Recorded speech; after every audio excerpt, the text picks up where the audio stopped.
Right, hello and welcome to The Great War, Western Front. So, this is an interesting one. I've seen a few trailers for it, and I have seen a little bit of gameplay leading up to this. Don't know why it kind of throws up them, but... And the demo has released on the Steam Next Fest, so I thought as part of the Next Fest I'll give it a look, which, by the way, more Next Fest to come on the channel over the next few days. I regularly... Every so often, whenever there's one of these events, I typically feature some of the games on the channel that are doing demos. It's quite a packed one this month. So, you know, kicking off 2023, quite a lot of demos, so expect a fair bit on the channel. And we'll be starting off here with, now, these aren't available in the demo, but we do have the US Army tutorial. So we'll be going through this. As we'll learn the basics, and then there is a battle available, a historical battle that you can play through, which isn't a tutorial. So if we do get through these tutorials quickly, we do have something there to play as well, and we'll have a good look at it. So it's from Petroglyph, which is, I think they used to, well, let's play. Looking back, I was just a foolish boy looking for glory on the battlefield. The enemy had sunk our ships and tried to turn Mexico against us, and they had to pay. My platoon arrived in France in April of 1918. General Pershing organized our troops. My unit was assigned to a French contingent for training, and none of us had any experience with the new way of fighting, and the trench lines were a bit of a shock. Right, okay. So yeah, it's made by a company called Petroglyph, which I was thinking they sound familiar. And I'm sure they made a load of old strategy games back when strategy games were going through the kind of golden era of like real-time strategy and that. I do remember them from when I was a bit younger. So this should be interesting.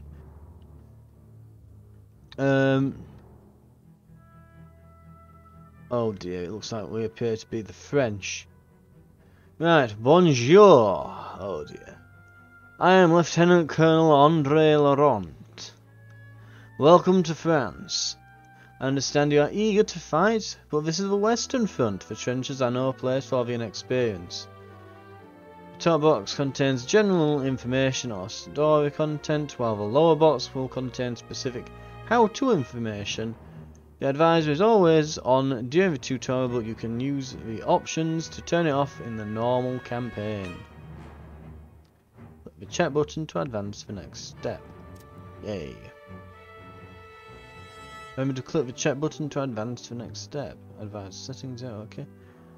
I didn't know it at the time, but he'd been in the Battle of the Somme. You could see a kind of distance in his eyes, but he didn't let it show in his voice. This is a theatre map which depicts the Western Front, including regions in France, Belgium, Luxembourg and Germany. Each region shows the current controlling faction.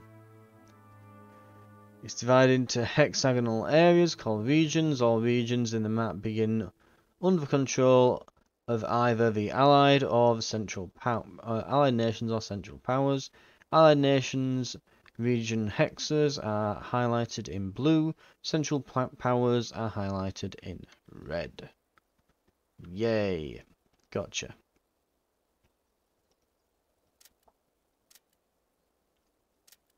Right, there's the little tip box. Okay. I'll be blunt. The Russian treaty with Germany has freed up nearly 50 divisions of German infantry to be transferred to the Western Front. Your men are needed to shore up the line and push back against this new threat. The front is where the combat happens. Regions can only initiate attacks on adjacent hexes. As you capture or lose regions, the front line will adjust position.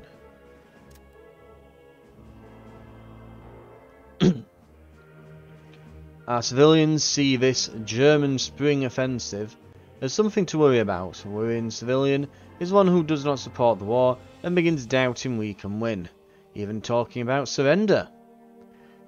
The national will represents the feelings of the home nations towards the war.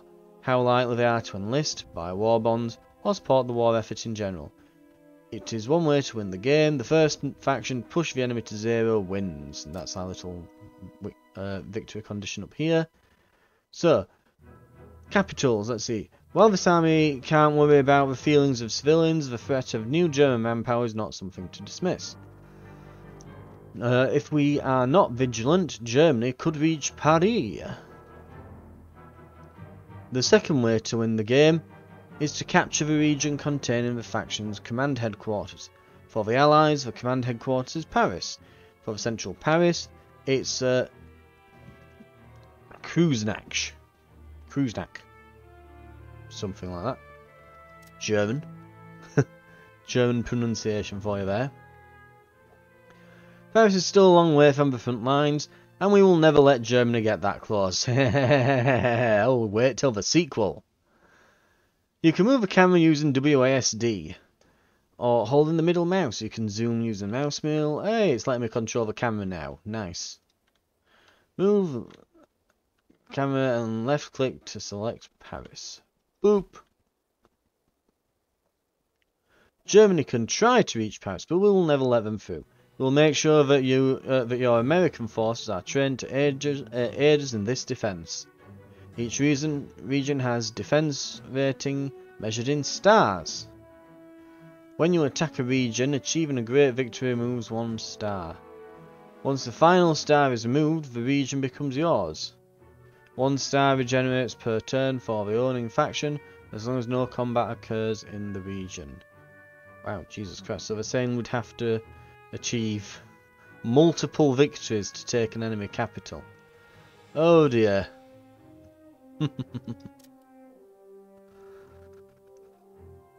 It's our central hub for new recruits and the manufacturing of munitions, including tanks and aircraft. Some regions have inherent bonuses or features. Paris, for example, has the Command HQ bonus and deployment bonus. So that designates as a win condition, and deployment bonus means all new French troops begin in this region. As you can see any bonuses in the region selection pane. Headquarters and deployment. Units and companies. Military units can be moved on the map. Units can have different names but act the same way. For example, infantry corps and tank battalion are both units. Each unit contains a selection of smaller groups called a company. The type of companies found in the unit are not always the same. For example, an infantry corps can contain multiple infantry types as well as artillery. Right. Since there will be a trial by fire, I'd hope to have more time for drills, but orders are orders. Prepare yourselves. Objective events are optional requests that grant a reward if completed within the time limit in turns. Objective events are just one type of event that can occur during a campaign. Intel is expecting a German assault. French command requests that newly arrived Americans be moved up to reinforce the French forces located at Chateau Thierry. You've seen the orders. With the influx of new German forces, there'll be too many gaps in our line. We'll fill them in. In the campaign, there is no penalty for failing to complete an objective event, other than not receiving the reward. In general, the rewards will be worth the effort, but it's ultimately up to you. Move 3 American infantry corps to Chateau Thierry. Move 2 French tank battalions to there as well. So we need 3 infantry, 2 tanks. Oh, 2 French tanks. Oh dear, French tanks. Ugh. Our forces have been fighting bravely, but they have had little rest or peace for a long time. I'm sure your reinforcements are a welcome sight to all of them. Right. You must achieve a victory or great victory level in combat to remove a star from a region. When it is lost, any defenders will retreat to the nearest friendly region. Some units, such as siege artillery, cannot be moved in a retreat and are lost. We have designated the Les Marou's reason as a staging ground for the American forces. Any new American units will begin here. Right, remember that each nation has its own deployment region for bringing new troops and supplies. This is shown in the bonuses section in the selection pane. The deployment regions are Kreuznach for Germany, Paris for France, Calais for Britain, and Les Mureaux for America. I am going to murder all these pronunciations. And the little checkbox is... oh, move the camera and select. Right, there we go. Select 3 infantry for movement. We have new orders.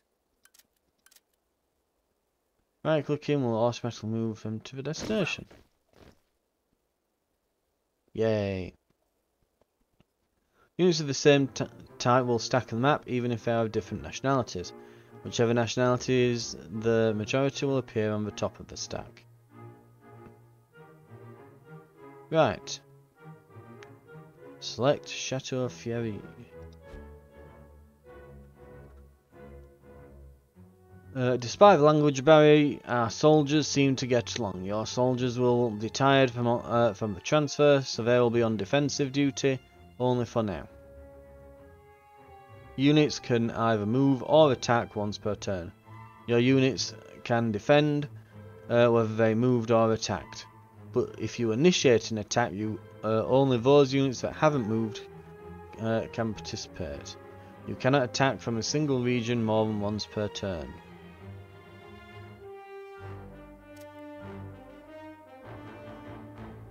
Right. I had a little French from high school, but learning a language in a classroom was a whole lot different than being surrounded by it. The common soldiers seemed to get on great, but the officers seemed frustrated. They would exchange information and coordinate attacks, but they wouldn't take orders from each other. Allied forces have to deal with the concept of disunity of command. Certain nationalities gain reduced morale when stacked together. There are 3 groups: Britain, Canada, Australia, and India form Group 1. France is Group 2, and America is Group 3. If units from more than one group are in the same region, all units suffer a minor morale penalty. Belgium can stack Groups 1 and 2. The Central Powers does not suffer from disunity of command. Right. If you're ever unsure of your orders, remember to check your log. So we've got our log. Boop. So let's move the tanks up. And where are we?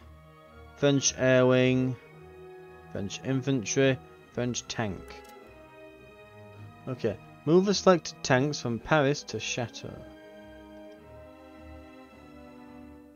Oh, I've already selected them. I already selected them, right. Okay, once you complete all the tasks in an objective event with a turn limit, the event immediately completes and grants the reward.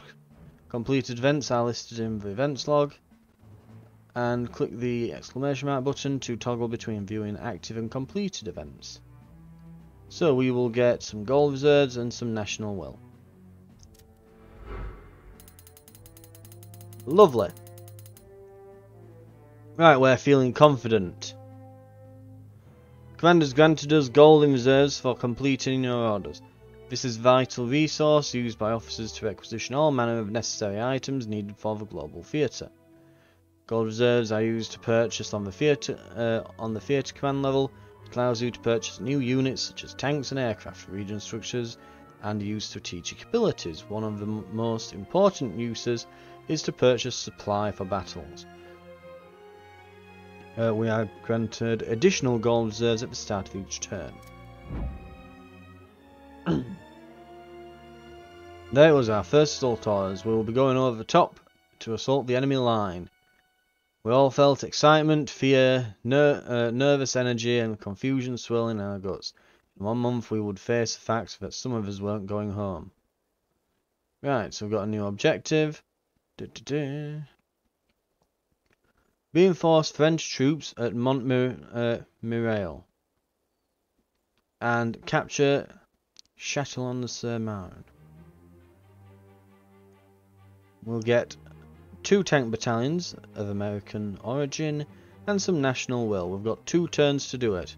So reinforce at Montmirail and capture that.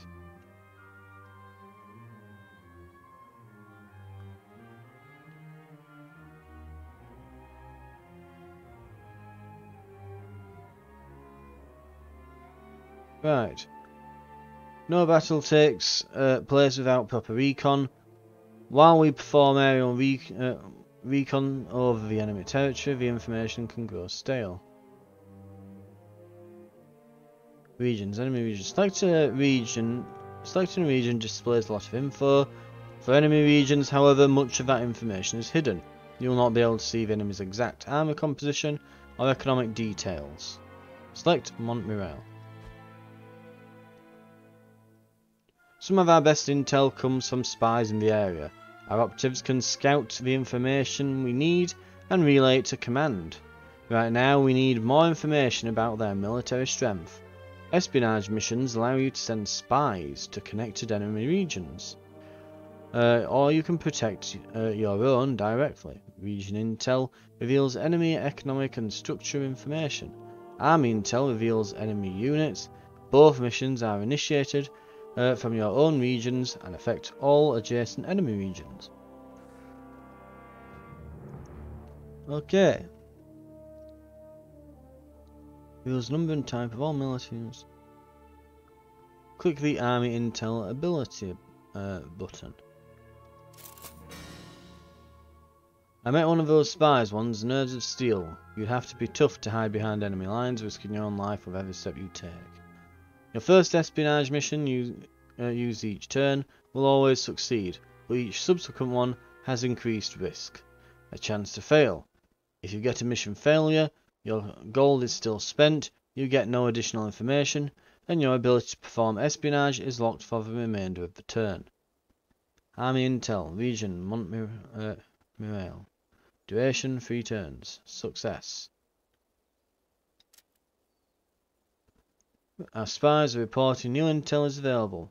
Region and Army Intel missions affect all enemy regions adjacent to where you activated the mission.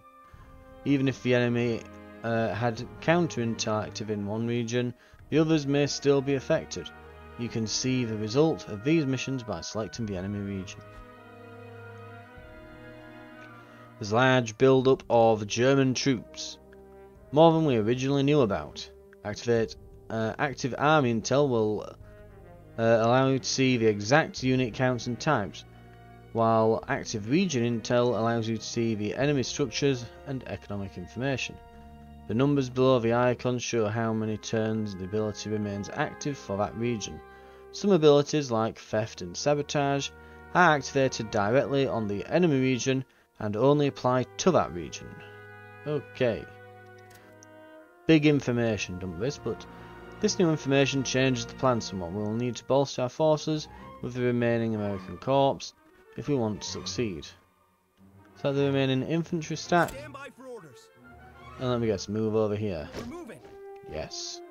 Boop. You can't purchase more infantry corps. They are granted via campaign progression or events. However, you can use gold reserves to purchase tanks, aircraft and artillery. Click purchase menu to open it. So, it will take time for the ships to arrive from America with your heavy ordnance. In the meantime, you can use French tanks to supplement your army. Okay. Let's purchase a French tank. Those machines were amazing. Our boys were already coming up with new ways to use them that will hopefully surprise the Germans. I think they also wanted to take them apart and see what made them tick. Right, tank selected. Or can we not select them yet? Oh, click the purchase menu to close. Just want me to do that. Right. Don't know why I had to like lock all my controls for that, but sure. So the aircraft stack in Paris. So, aircraft. It will be beneficial to have air support for this battle. While recon is essential, keeping enemy bombers and balloon busters away from our lines will allow us to concentrate on the trenches. We will need to transfer them to the battlefield. Aircraft are gained from the purchase menu like tanks.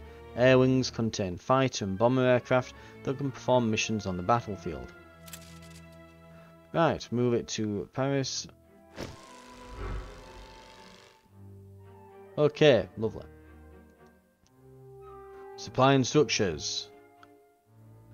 I believe we have sufficiently equipped our frontline trenches. Now we turn the outline support.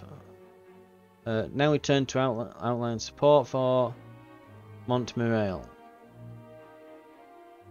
Select it. Yep. Our unit moved with the rest to Montmirail. As we neared the trench line, we could see siege artillery setting up well away from where we would be fighting. Those guns were designed to pound trenches. I would hate to be under one of those shells when they landed. Siege artillery units. Siege artillery are unique units in that they do not appear on the battlefield. Instead, they allow you to use siege bombardment in battles. They do not affect disunity of command. Any siege artillery still in a region when it is captured will be lost.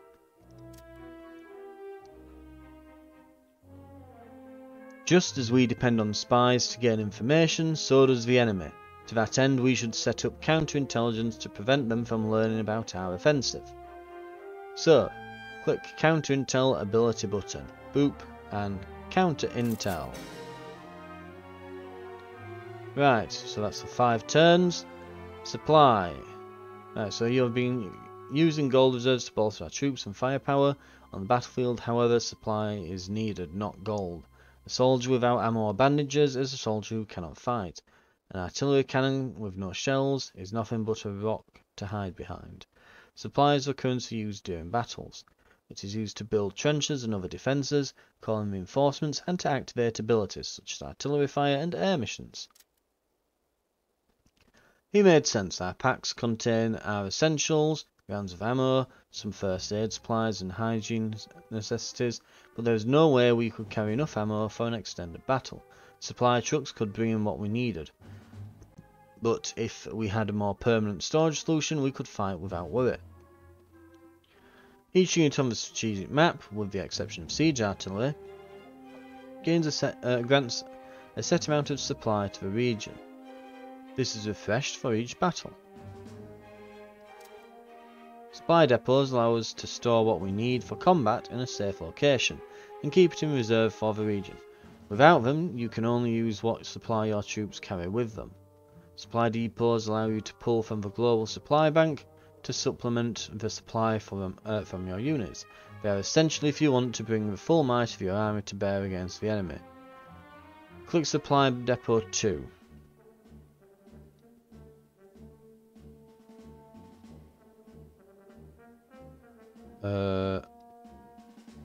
Here. Why is that? That's highlighting to say, that's your supply pipeline. Increase the supply cap to 600. I don't know why, but seeing that depot secured behind the ridge gave me a feeling of security.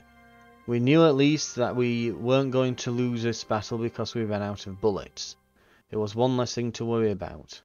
There are 6 different structures available in the campaign, each with its own bonuses. All of them have multiple levels that increase in power as you upgrade. Can we see what they are? No, can't hover and have a look what they are at the moment at least. Right, Chapter 4, Defensive Battles.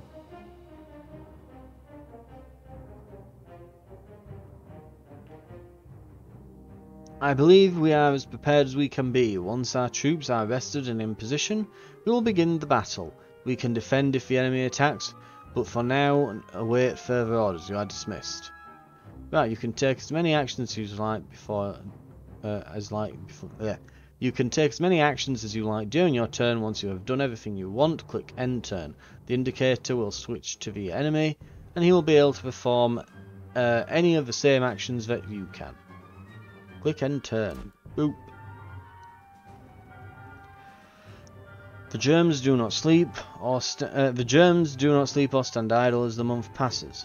They go about their business of war just as we do. So, the enemy AI has the same available actions as you. It will move troops, purchase supply, plan attacks, research new tech. Your ability to see what the AI player is doing will depend on how you have used espionage missions. For the most part, you'll be able to see that the AI is doing something, but not what. Enemy spies. Region. Shetlands.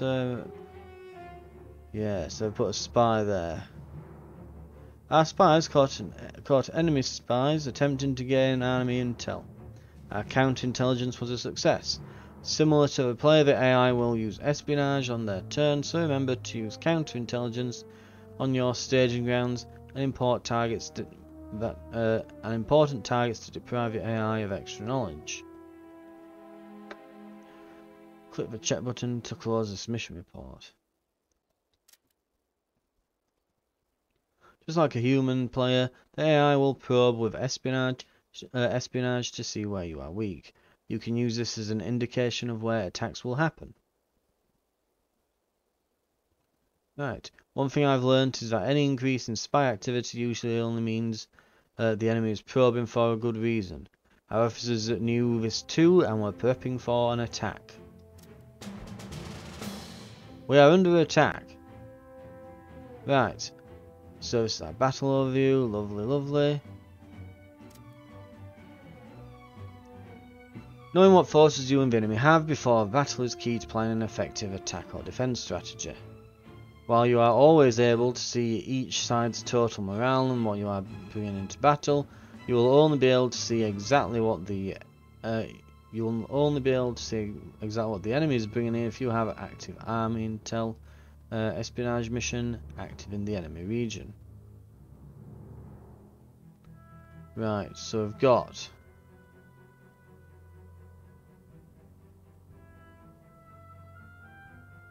some rifles, some stormtroopers I think, or grenadiers of some sort, some flamethrowers, artillery, smaller artillery, so that's like siege artillery and like field guns I guess, and some planes.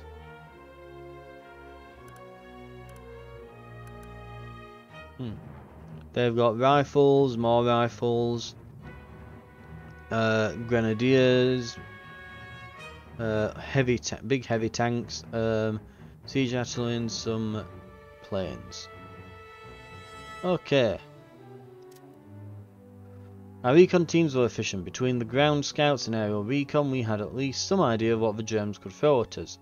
Without dedicated spies, however, we could only get numbers, not details. They could have conscripts, or they could be stormtroopers.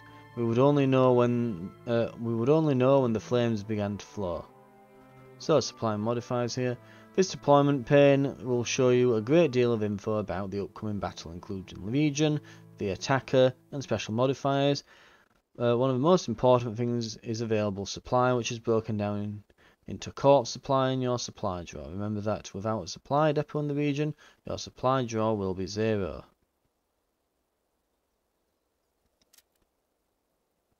Right. The army had an entire strategy and logistics team to tell us the likely outcome of the battle before it happened, based on the current intel. One thing that that team could never quantify though was the human spirit. A good leader could defy the odds and win the day. The auto-resolve likely outcome shows you the range of win levels of your battle will fall. The range of win levels your battle will fall into if you auto-resolve a battle, the yellow box. Auto-resolve simulates a battle based on force numbers and random elements. The more even a battle is, the better it is to fight the battle directly, so that your skill and good decisions play more of a part in the battle than chance. Auto-resolve is likely going to be a stalemate.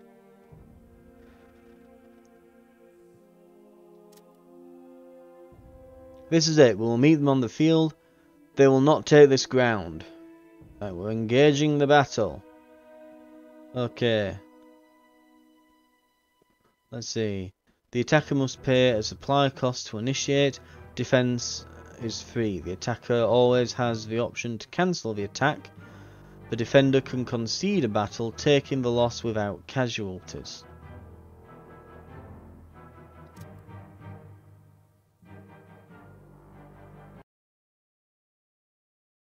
So, one of the French towns to receive the Légion d'honneur, Chateau Thierry, has seen its share of battles in both Napoleonic Wars and World War I.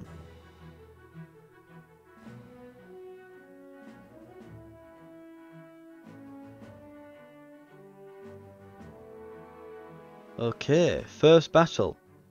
And we're only 30 minutes in, good God. Let's see how it goes. Welcome to the front line. I'm Adjutant Chief Garnier. Lieutenant Colonel Laurent has spoken highly of you Americans and your ability to get things done. Right, there's a pre-battle phase which allows you to set up your trench lines and initial troop placement before starting the actual battle. The map is divided into 3 sections. Each faction has their home territory where they can build and deploy. Between them is no man's land where nothing can be built, and then it'll be the enemy's faction, won't it? Enemy's faction area. So, feel free to look around and get your bearings. Battle will soon be upon us. Right, so we've got a mini map. Camera controls and the battlefield says for theatre. In addition, you can click on the mini map to jump. Yep. There were already some trenches in place when we arrived. You can tell some of them have been there longer than others by how well they were built. Some were dirt walls, barely held in place by planks, while others had wooden walls and concrete reinforcement.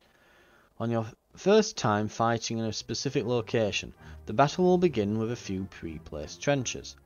You are free to use them, or replace them as you see fit. Any trenches you build will remain in place in all future battles in that location, unless they are destroyed or you lose control of the region. Ooh. That's interesting.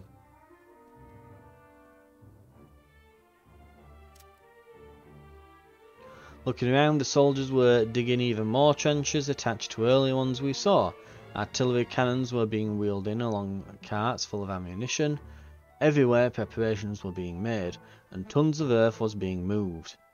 Objects such as wagon emplacements, artillery batteries, observation balloons and barbed wire do not persist between battles and will need to be rebuilt each time. We have automatically added a few for this battle to save some time.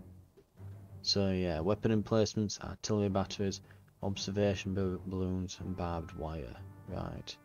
But the trenches themselves stay. Actually surprised the barbed wire doesn't stay, but right. Now, aerial recon patrols and spies have been working to bring us information on the German lines. We can't completely rely on that information, however, as delivery delays can make their observations stale. Right. Just like the player, the enemy trenches also persist between battles and can be updated during the pre-battle phase. This means that your knowledge of the enemy lines from battle to battle can become outdated. Using scouts or observation balloons to view the enemy lines can reduce casualties. Control points are the primary focus of the battle, with the goal being to secure as many as possible. Right, good trench layout serves 2 purposes, although not always the same. First, it provides staging ground for assaults on the enemy line, and secondly, it provides a defense position to protect our key positions and personnel. Talking with the French veterans, we learned the most important lesson: be in a trench with as much possible, be in a trench with as much as possible. Whether our own or the enemy's, we could use their own trench lines against them to assault their key positions while being safe from their bullets. Control points have a capture radius that you can view by hovering your mouse over the flag. Boop. Only infantry can capture a control point, but the infantry can be in or out of the trench when doing so. So yeah, you can just sit in a trench nearby. Right, gotcha. We are standing in the command trench, the nerve centre of the operation on this part of the front. As such, it is likely a key position that must be protected at all costs. So there's the command HQ. Command trenches are special control points that can only be captured by entering the trench itself. Just being near it will have no effect. Right, so that you have to actually enter and take. Gotcha. The command trench was a busy place. Messengers were constantly running in and out. Orders were given and received, and maps were studied and decisions made. Losing this place to the enemy would indeed be a huge blow to the battlefield. Infantry assigned to the command trench are completely immune to damage from the outside. In addition, the command trench is immune to siege artillery blasts. However, infantry stationed inside cannot fire at targets outside the trench. So yeah, it's just a big garrison trench that they have to take. They can't just blow it up, because it would kind of screw the game over a bit, I guess. Your first assignment will be to aid in shoring up the damaged defences on our right flank by position.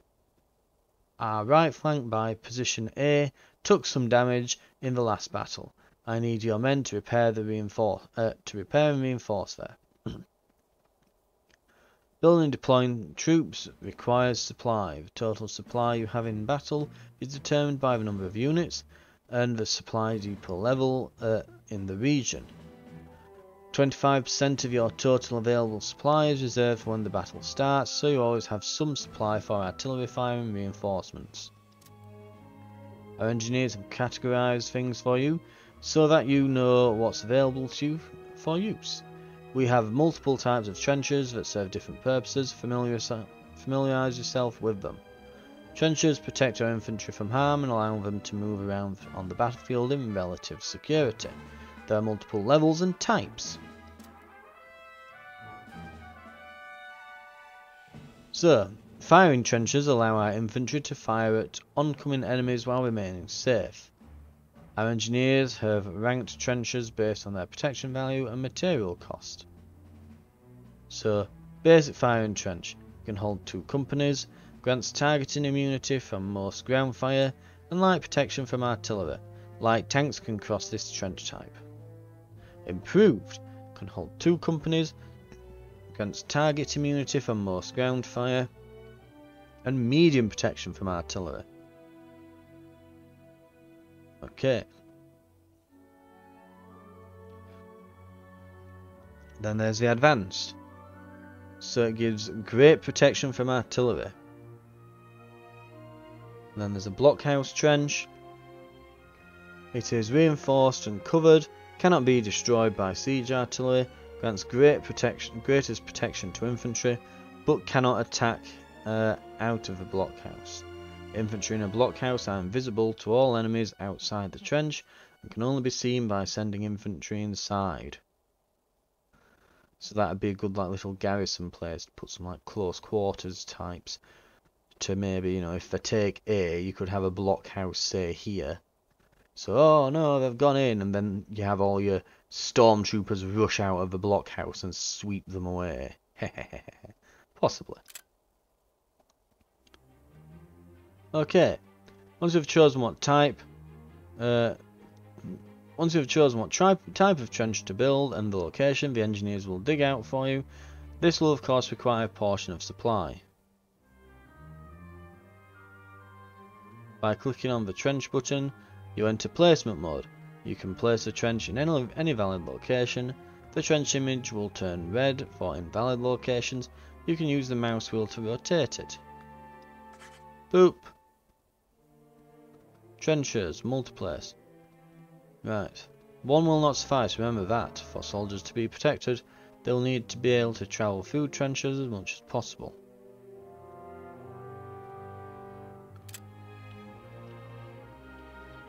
Right. Build another improved trench.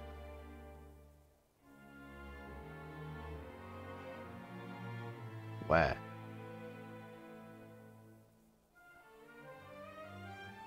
Was it meant to go here?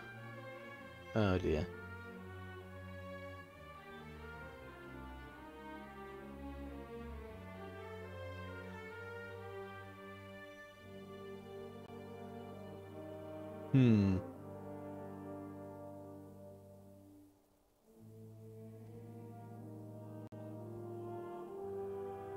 I guess we'll put it... Can I not move the camera while I'm here? No, I can't. Oh. Where would be a good spot? I guess I'll just put it there. Building lines of trenches allows for greater protection while our men are moving around. You can upgrade previously placed trenches by placing a higher level version on top of the existing one.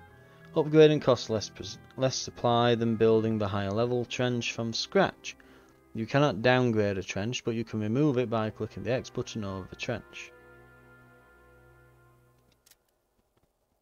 While protection is the primary goal of trenches, so is movement. Communication trenches allow men to swiftly travel between the primary firing trench lines to get where they are needed.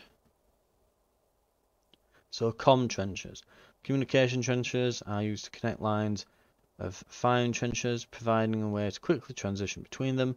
Infantry in the comm trenches gain a speed boost, allowing them to get where they are needed quickly. They cannot stop. Infantry cannot stop in a comm trench, and they offer much less protection than firing trenches. Remember, if leading to nowhere is a waste of manpower and supply, it's best used to connect two lines of firing trenches. If you place a comm trench and one end is connected to nothing, it likely won't be of much use. Comm trench. Comm trench. Blockhouse trenches or bunkers are heavily fortified trenches used to house reserve troops. They're impervious to just about anything, including siege artillery. They can hold up to 5 infantry companies and make them immune to all incoming damage, and invisible to all enemies outside of a bunker. Infantry stationed inside cannot fire out, and can only be removed via melee combat. Use them to stage attacks or to take cover from bombardments.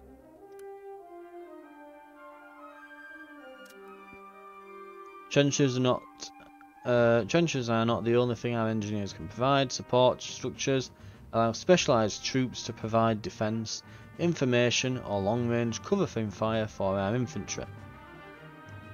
While trenches persist and form the backbone of a good layout, support structures need to be placed every battle. While more expensive, they are vital for a good offence or defence.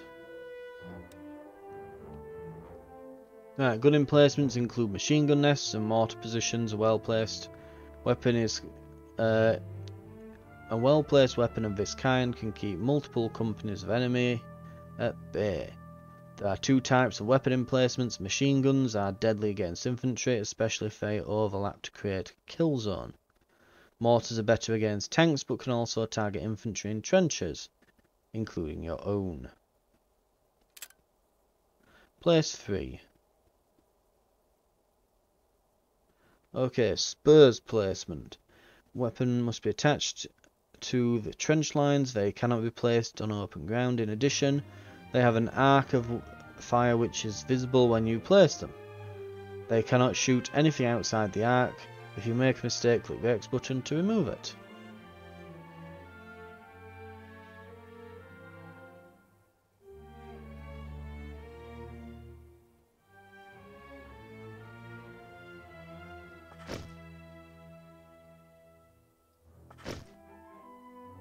Yay! Let's go with that. Engineers can reinforce your weapon emplacements if you feel the need, but it will dig more heavily into our supply. So both machine guns and mortars have 2 versions, standard and reinforced.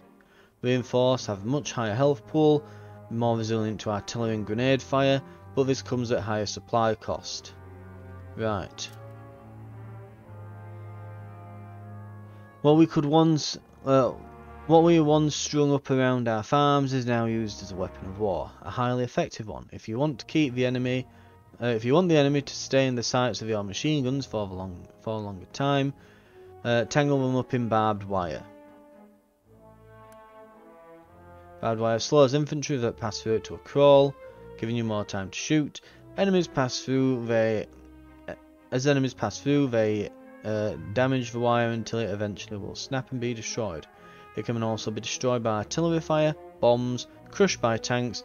Your infantry are immune to all the effects of your own barbed wire, but your tanks will crush it if they pass through. Right, let me place some barbed wire.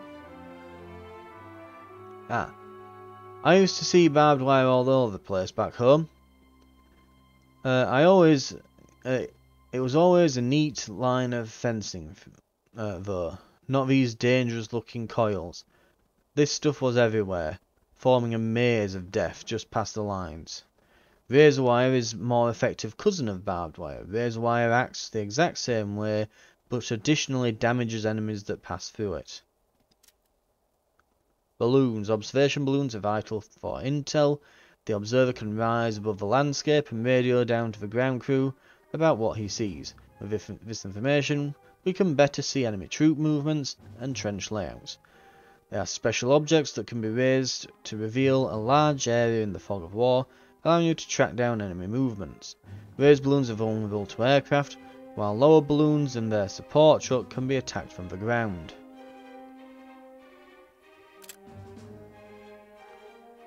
Right.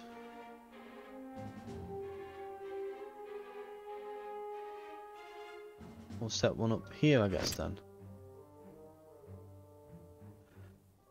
The command cap is the limit to how many units you can place onto the battlefield at a time. In the campaign, this number is 30, though it can change in other game modes. Weapon emplacements, balloons and aircraft do not reduce command cap. Infantry, tanks and artillery do. So our command structure on the front line is by word of mouth and messenger, travel outside of command trench. As such, we are only capable of tracking and coordinating a finite number of companies. We track all the companies currently deployed to better handle their orders. Unit tray for unit uses command cap. It appears in the unit tray in the bottom left centre of the screen. Each company is represented by a portrait. Clicking the portrait will select the company. Double clicking the selection centre for camera view on the company. Right. Gotcha. While our artillery batteries are not mobile, they do require specialised men to fire them, and as such are part of the command system. Artillery special units, while immobile, can use multiple abilities and fire across much of the battlefield. They are visible in the unit tray and take up a command cap. They are very powerful and as such are more expensive to field than infantry. Heavy artillery is primarily used to cause damage. All the various shells they can use are designed to destroy. While this is best used on defense, in some cases a more offensive use is called for. Heavy artillery has 3 abilities: precision barrage for default damage, poison gas for area denial, airburst shells can damage targets even in trenches, and the first ability is available by default while the lesser 2 must be unlocked via the tech tree. Click the heavy artillery button. Place a heavy artillery unit. Sure, let's go there.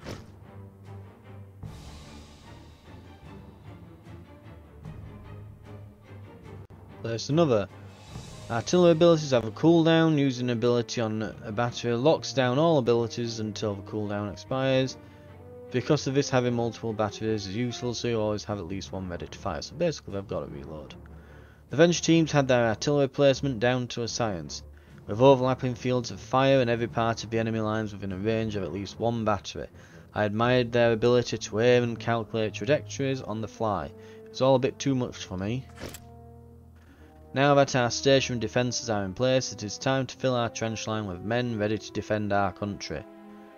So, troop deployment allows you to place infantry and tanks onto the battlefield. Infantry forms the backbone of any successful defence and is vital to keep control points secure. Click the deployment tab. We're finally getting somewhere. We don't want our men milling about outside of the trenches when the firing starts. All infantry will be stationed on the firing positions to make sure our defensive positions are covered. Right. Infantry companies cost less supply to deploy in pre-battle, but they must be placed into trenches. In addition, infantry placed during pre-battle may be subject to siege artillery barrages before the battle starts. The cheaper cost and starting advantage must be weighed against the risk. Okay. I've talked with soldiers from multiple countries now. It seems to me that all of them had a knack for something that was a cultural thing. The French were very efficient with their supply since they were fighting in their own country. Our boys took to tanks like ducks to water. The British were crack shots. You'd think that'd be the other way around, actually, really. I mean, the French supply thing, alright, fair enough. You think the Americans would be the crack shots, given that they just have guns, and you'd think we'd be the ones with the tanks, given that, you know, we invented them. But, okay. Infantry companies have a nationality bonus, which grants you a unique modifier. You can see this modifier by selecting a company and viewing the info pane or tooltip. These bonuses are something to consider when deploying or giving orders to your troops. Okay, I expect that the same could not be said for the Germans, since they were for the most part all from the same country. It's possible they had other advantages, I just didn't know about since I don't speak German, and they didn't seem inclined to talk. German soldiers do not have nationality bonuses. Instead, Germany can use conscript infantry and have other variations in their units. The American infantry. Right. In the pre-battle phase, infantry can be placed into the trenches. Right. As with other objects, clicking the infantry button enters placement mode, and you can place multiple companies. Right, we'll put the Americans up there. Right, place 7 more American infantry divisions. Right, boop, boop, boop, boop. We've arrived and await orders. Looks like we're late to the party. Right, how many more? 1, 2, 3, 4, 5, 6, 7, Reporting for duty. 8. Reinforcements reporting. Specialist units have smaller company sizes, but make up for it by having more health and morale than normal infantry. There are 2 types: raiders, grenadiers for the Germans, and flamethrowers or stormtroopers for the Germans. Both are very good at clearing trenches through their method, though their method varies. Click the American raiders. They can fire on entrenched raiders. Are one of the few that can fire on entrenched enemy troops from outside the trench. They are, however, vulnerable to long-range weapons, so they need protection or cover to reach the enemy. Place 2.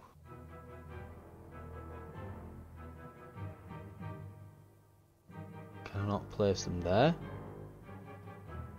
Oh, right, I'm having to click that. Right. As with infantry, tanks cost less to place in the pre-battle phase. Unlike infantry, tanks can be placed anywhere in friendly territory. Right. Our siege artillery batteries have been moved from this battlefield to cover another portion of the front. We'll have to do without for this encounter.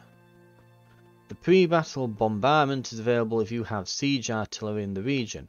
It is useful to clear enemy trenches to support your attacks, and can potentially destroy the trenches themselves. Because of the high cost and randomness of fire, it is best used when you are the attacker and are planning a massive assault.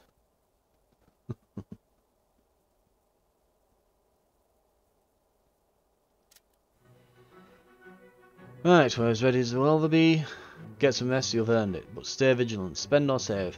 How you spend your supply in the pre-battle is the key element of the game. Any supply you do not spend pre-battle will be added to reserve once the battle starts.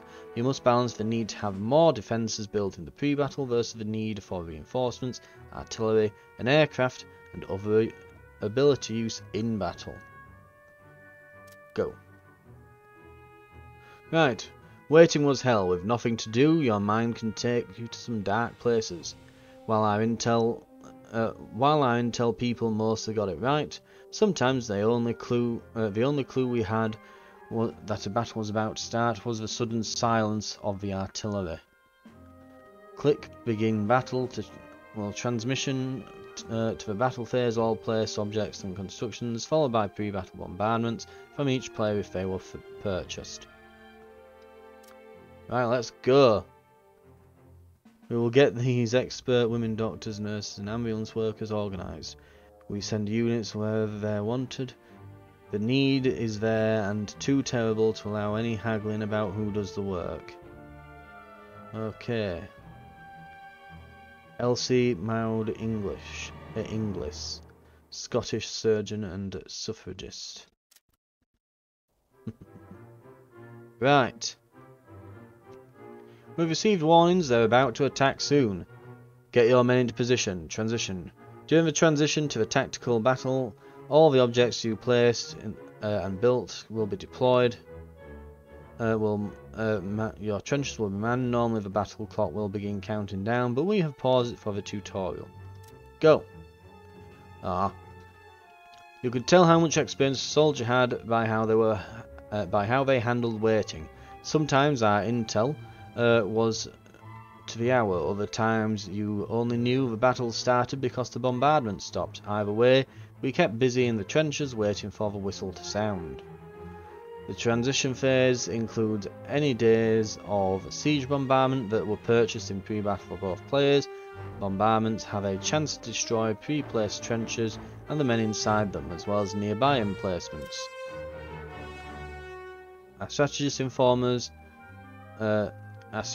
use the information they have to try to determine how the battle will go before we even start. You can use this to plan the best course of action. They think that the enemy's got a slight advantage. The red and blue bars at the top show the combat potential for each side, representing variable units. Blah, blah, blah, blah. Yep, we know.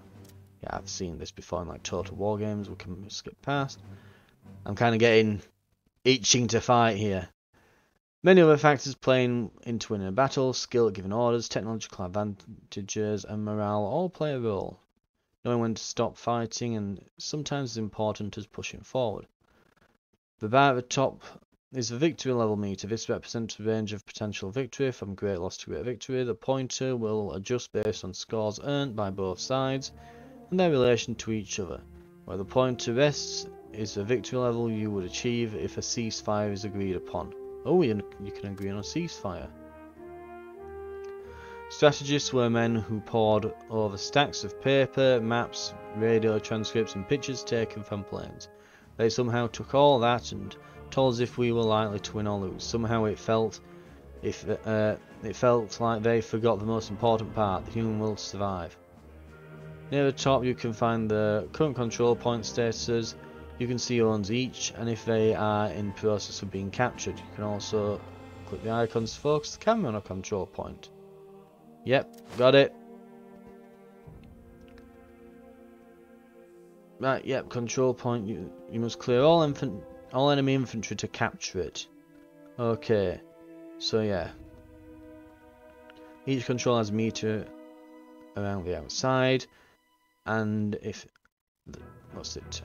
around the outside that shows the current owner and if it's being contested. As long as each side has infantry present in the radius, the meter will not move. At first we couldn't quite tell what was so important about these seemingly random pieces of ground. Our allies told us that in most cases they secured points of reinforcement, allowing us to bring new men and weapons into the area quickly. Move infantry within the capture radius. The more companies, the faster it fills. It will halt if any enemy infantry are in the area. Must fill the meter entirely before leaving the area to capture the point and get the score. If you leave early, or the meter will revert to the previous owner over time. Right, regions. Each control point influences an area of the map and the reinforcement locations linked to it. A control point that is lost or contested cannot be reinforced from. You can see the map sections linked to control points using the / key. Ooh. I don't know why it's flickering, but... Oh, you don't hold it, you press it. That's why it was flickering. Right. Each region is tied to reinforcement positions. To reinforcement points as shown on the minimap. If you capture an enemy control point that links to side reinforcement points, you can use those to reinforce your own troops. Top and bottom can never be captured. Reinforcements cannot use a point that is in a captured or contested map area. Right. Placement. Your men are needed to reinforce the area around control point B. Move out. Left click to place 2 more American infantry. Once you click the button for a unit, you can click the ground to set the destination. Unlike pre-battle, units can be told to reinforce onto open ground or to a trench. Your unit will spawn at the available point closest to the destination.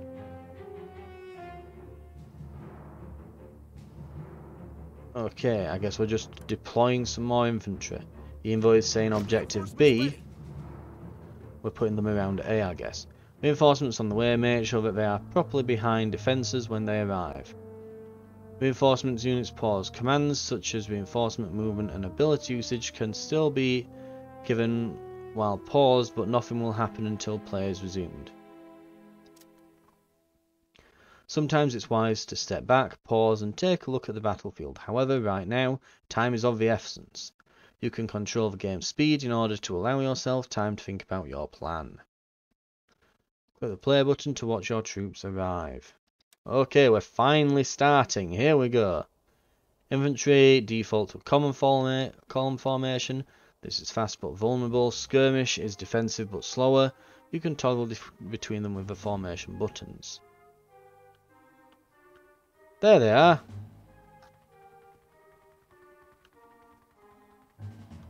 Right, men are coming in.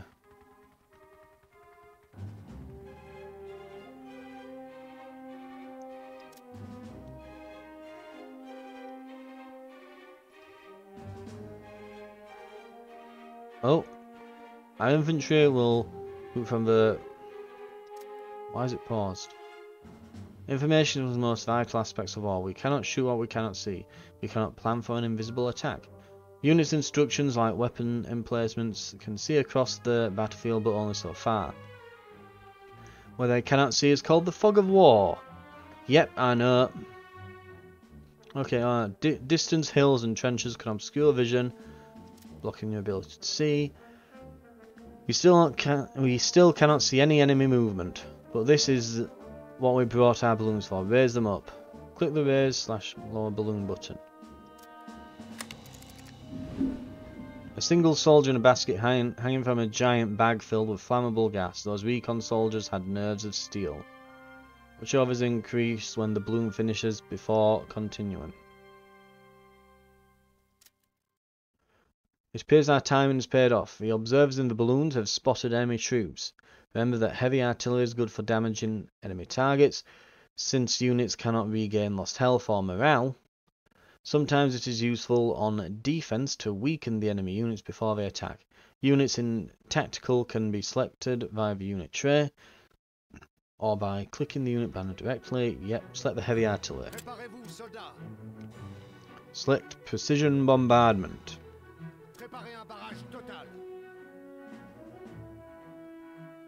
It's important to remember that to lead moving targets,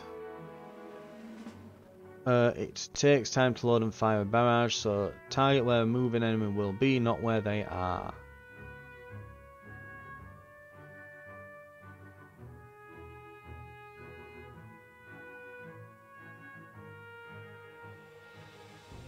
Are there units moving?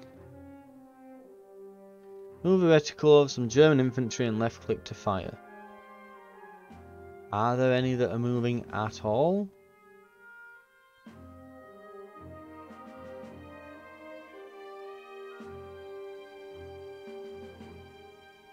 Let's go for these ones, why not? The ability to place a brief warning decal on the ground before the shells land. Artillery fire is not exact. So shots will land randomly within the area. Artillery shells can cause friendly fire, so be cautious when firing near your own troops. Once the barrage ends, the battery enters cooldown. This locks out all of the abilities for the battery until it expires. That really did a number actually on those. Incoming enemy artillery will always show a brief warning image on the ground before the shells land, as we get pounded. While units in blockhouses and command trenches are immune, and units in trenches take reduced damage, units in the open can only... yeah, okay. They'll get splattered basically if in the open. Infantry companies have both a health and morale bar. The health bar displays how many troops are left. The morale displays their willingness to fight. The morale can be affected by a variety of factors, abilities, fatigue, casualties. When it reaches 0, they will break and run. Selected damage / low morale infantry. Ready yourselves. Low morale units do not suffer from damage reduction and will still follow orders, but their usefulness is limited since they are close to breaking. Sometimes it's better to withdraw low morale units to avoid the additional casualties instead of letting them break, especially on defense. Click withdraw. Attention. Let's get one of these. Yeah, they're hurt. We have new orders. Withdrawing removes them from play, but it does not count as a loss with respect to score. Withdraw also saves on replenishment costs and frees up command cap for new reinforcements. It's not instantaneous, and units withdraw in the middle of battle can still take damage and break before they withdraw. Okay, you will only be able to see enemy movement if you have units or balloons revealing the area. Enemy infantry in trenches are hidden to units on the ground until you get very close. Okay, normally enemy units in trenches can't be seen moving unless you have infantry near, whereas balloons can see into trenches from much further away due to their elevation. Enemies in bunkers are invisible. Yep, we've gone over this, come on. Let's go. For safety and speed, garrison infantry prefer moving through connected trenches over open ground if possible. Select a radar via clicking on the infantry bit here, yes. New orders incoming. Any trench other than communications trenches are valid destinations for your infantry. Right click on an open trench slot to move the raiders. Stand by for orders. Boop. Where shall we move these to? Oh wow, they are. Actually, they're not that far.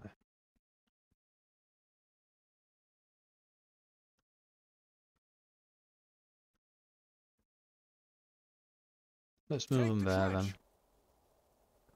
As long as there is a connected path from start to finish, your infantry will remain in trenches unless something blocks the path. Infantry can pass by allied infantry in a trench, but if they encounter an enemy, they will automatically engage in melee. Rolling barrages fire several lines of artillery in a set order. They will not only damage and suppress everything along the path, but also drop smoke. Now you can use this to both damage the enemy and give your infantry cover if they follow behind the progressive firing line. Over the top. Term over the top refers to the act of leaving the trenches to attack the enemy. Yep, The action can cause a lot of casualties unless your infantry are supported by artillery, aircraft, and other abilities. Oh, we know this can be painful. Weapon emplacements such as machine guns and mortars will automatically fire at the closest targets in range. You can manually choose targets by selecting. Yep, got it. Artillery, depending on the size of the enemy attack, you need to decide if your units can stop the attack before it arrives, or if you need the support of your defensive line with your artillery abilities that cost supply. Firing trenches of 2 positions: the firing step and the reserve. Only the firing step position can fire on incoming enemies. You can swap the trench position button to swap companies between the positions. This is useful, for example, if you want your more damaged specialist infantry to take the step when enemies enter close range.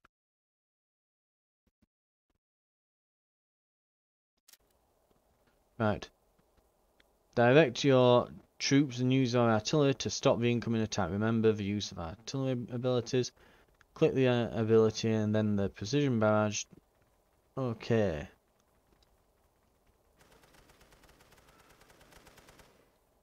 Préparez-vous à recevoir les ordres de tir pour le barrage.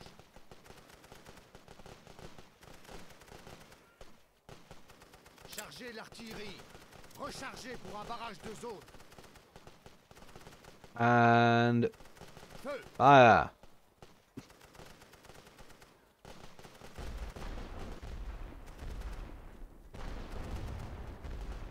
Établissez les positions. And Les coordonnées pour le barrage. oh, these doing all right here. Fire. Équipe prête. Établissez le barrage. Commencez le barrage. Préparez-vous, soldats. Préparez le And barrage. fire. Tirez avec toute l'artillerie. Ooh, they are not having a good time there.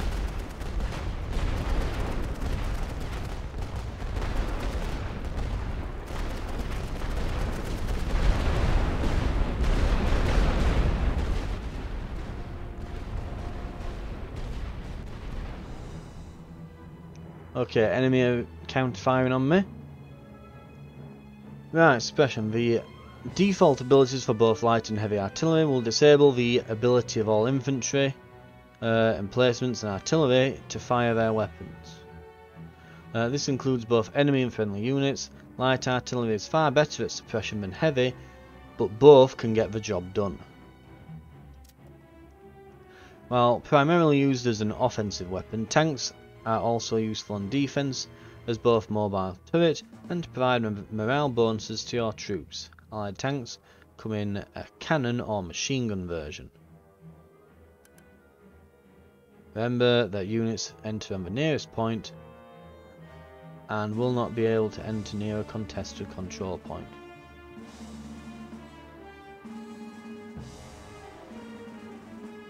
Right, let's send some tanks over there.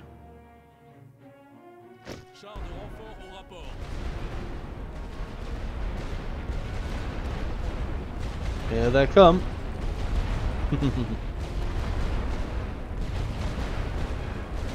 Over the top of the bunker. Tanks provide a positive morale bonus to infantry around them, while providing a negative morale penalty to enemy infantry. American infantry get increased benefit from tanks due to their nationality bonus. Yay! Get those tanks into position and stop the incoming attack. Oh, those MG positions are a bit knackered, aren't they? Right. Les ordres arrivent. Dirigez-vous vers cette position. Préparez-vous à recevoir les ordres.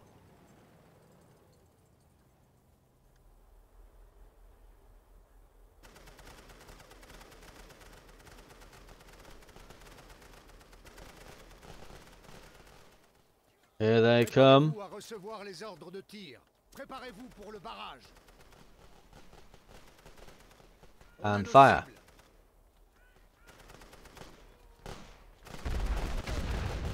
cibles. Ooh.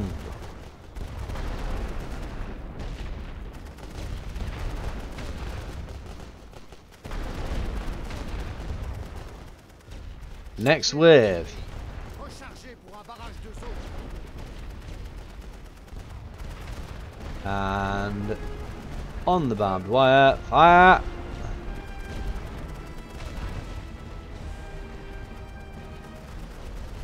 Uh-oh. Enemy artillery. Our balloons are reporting incoming fighter planes. Balloons are vulnerable to fighters, but we don't know what their mission is. The enemy's dispatched fighters. Fighters and bombers have 2 missions that they can each perform. Fighters can threaten your balloons. It's up to you if you decide to lower them or not. Remember that balloons are all lowered or raised at once. Sometimes it is worth the risk to keep the balloons raised to ensure vision.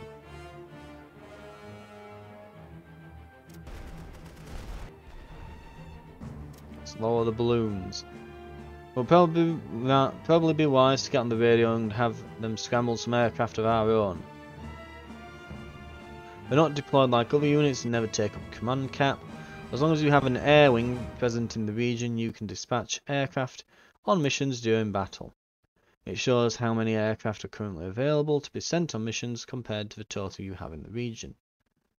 The individual missions show how many air wings are currently active and remaining duration, and the refuel meter shows if they are currently refueling about to become available. Right. So, we don't want a bombing mission or a harassment mission. We don't want balloon busting, we want air superiority then. I'm guessing. Right. Click on air superiority. All air missions give you a decal to select a target destination. Your planes will fly to this location before beginning the mission, and will pick up targets from that point, beginning with the closest. If you are going after moving targets, place a decal over areas you expect the enemy to where you expect them to be instead of where they are. Unlike other units, aircraft cannot be directly controlled and can only be given an initial target. After clearing the initial area, they'll automatically continue to pick up targets until they run out of fuel, after which they will return to the airfield to refuel and rearm. Uh-oh.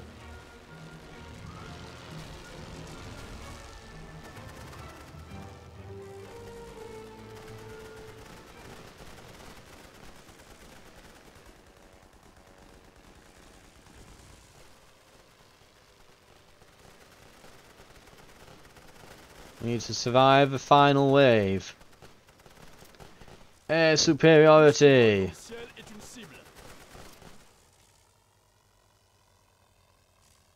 Bombing runs. Établissez les positions. Vérifiez les coordonnées pour le barrage. Pilonnez cette Artillery. position. Équipe prête. Explosions. Préparez-vous, soldats.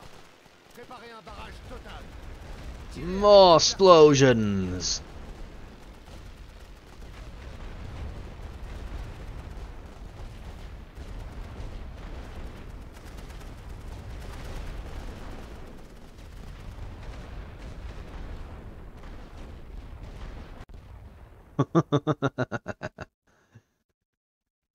The reinforcements are slowing down and their soldiers are showing signs of low morale. I believe the momentum is faltering. Hooray!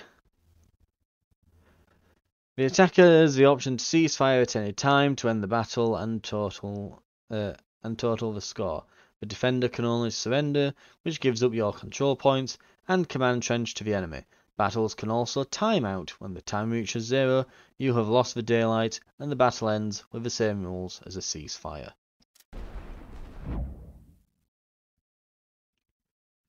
Germs request a ceasefire. Right, we are receiving reports the Germans are beginning to pull back, and we have held them off. Should we counter-attack or call it a day? During battle, the attacker can offer ceasefire if they feel they have accomplished all they could. Accepting the ceasefire will end the battle and tally the final score with no additional change to control point ownership. The enemy will always accept a player ceasefire. The player can choose to decline. We will accept. because we've absolutely peppered them. After agreeing, the score will be tallied on the results screen. Remember that the national will is affected based on both the final score and casualties that are endured. We stayed in the trenches and shot anything that moved, while I applauded their bravery for facing our machine guns. I could not fathom what they hoped to gain with all that loss of life. When all is said and done, we held, they gave up, the line did not move.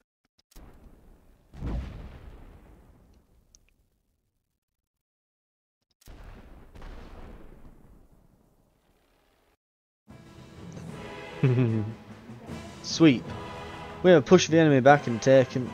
We pushed the enemy back and we pushed back the enemy and taken ground. The people back home will see this as a success, which hopefully will press upon them the need to see this war through until we have achieved our final victory.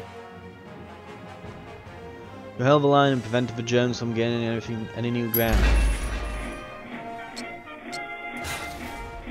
Minor victory, nice. Johnny, get your gun, get your gun, get your gun. Take it on the run, on the run, on the run. Right, I'm just gonna skip past this before anything might trigger any kind of...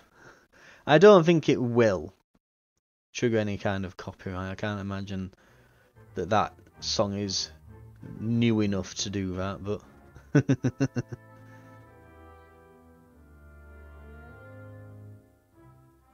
Infantry can use grenades on the move. Nice. Good to know.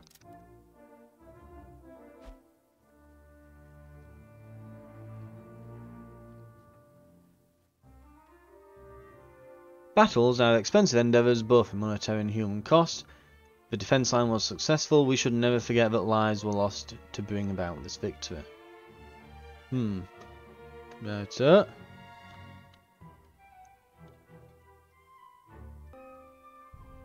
Right, so it looks like they've got some morale loss there, and we've got a bit of replenishment cost. No big thing there. Right, it looks like, yeah, if you achieve a great victory, you can knock a star off, and good God, you see all them stars and think, my God, I bet the campaign on this is a hell of a meat grinder. Anyone would think it was World War One. Right. The high casual account can penalise the national will. All regions that engage in combat will also suffer battle fatigue, which lowers infantry morale in the region until your next turn. We had ample warning this time, and the German attack seemed more like a scouting probe than a full-scale assault.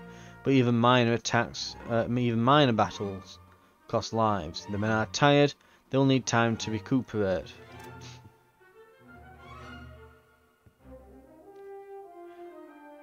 The German forces are moving. Hopefully they have not grown wise to our plan and will move as expected. Right, the AI are moving. So they'll move troops on their turn. Without espionage, you'll only see the numbers of what's moving, not what is moving.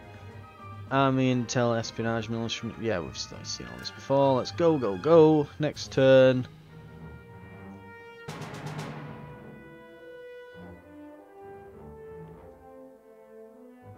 A new month begins, so each turn is a month then.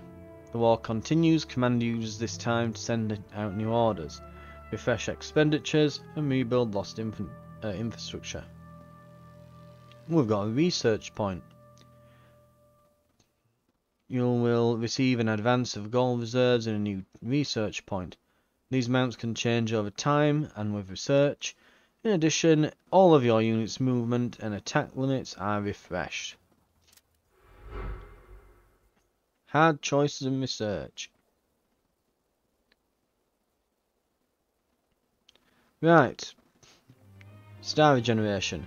Any damaged territories that were not involved in any sort of defensive action will recover a star. Once you take a star from an enemy territory, you will need to attack that region at least once each turn to prevent the stars from regenerating. Holy crap, when I said this was going to be a meat grinder fest. Not kidding, eh? Oh, God. Fatigue regeneration. Battle fatigue regenerates at the beginning of your turn for your regions. Enemy battle fatigue on the start of it. Enemy battle fatigue regenerates on the start of their turn. You can attack a fatigued enemy region with fresh troops with the right planning. Of course, this also means that the enemy can do the same to you.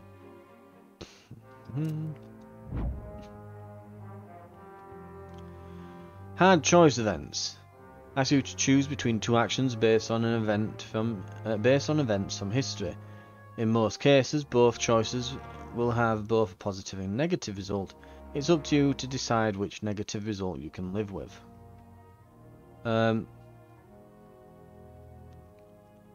Knowledge isn't free. Our scientists and engineers work around the clock to turn new discoveries into technology we can bring to the battlefield. Some of these inventions could also potentially be used in the civilian markets. So we can get secrecy, we get money and 2 research, or we can announce them to the press, giving us research and national will. We do not need national will, we have more than the enemy, we will take the gold. Because no moron reveals their secrets during a war. Well, some do. They're not usually the victors. Right, we chose secrecy, good, and this is all progressing. I'm kind of past reading the flavor text at this point. It's been that long we've been playing here. Right, used to unlock new unit structures. Yep, okay. Click the research tree. Here we go. Interesting stuff. Right.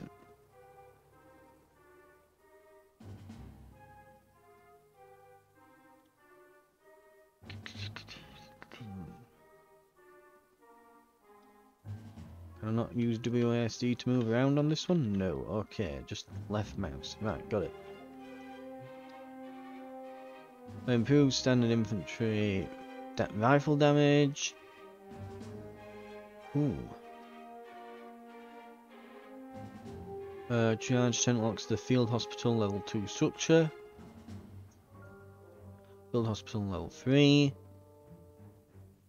Unlocks stat boost. All infantry companies are equipped with level 1 gas masks. Damage from tear gas is negated. Chlorine gas is reduced. Okay, then they get gas masks and high efficiency filters. Right, so we've got a lot of stuff already done here, haven't we? Unlocks, reduces the gold reserve cost of all strategic structures by 200. Ooh. And that'll cost 3.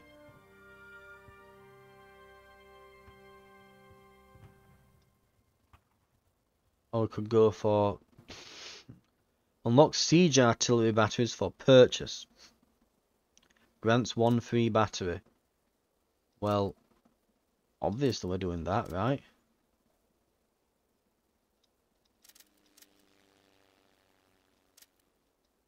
Can I click it? Click the thing.